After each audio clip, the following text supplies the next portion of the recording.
I got a mail. Yay!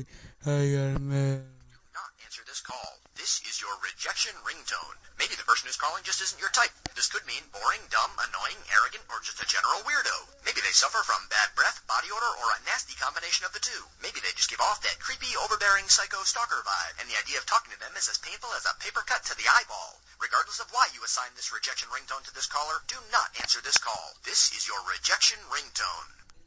This is the rejection ringtone. This phone will self-destruct in 15 seconds. This phone will self-destruct in 10 seconds. This phone will self-destruct in 5 seconds.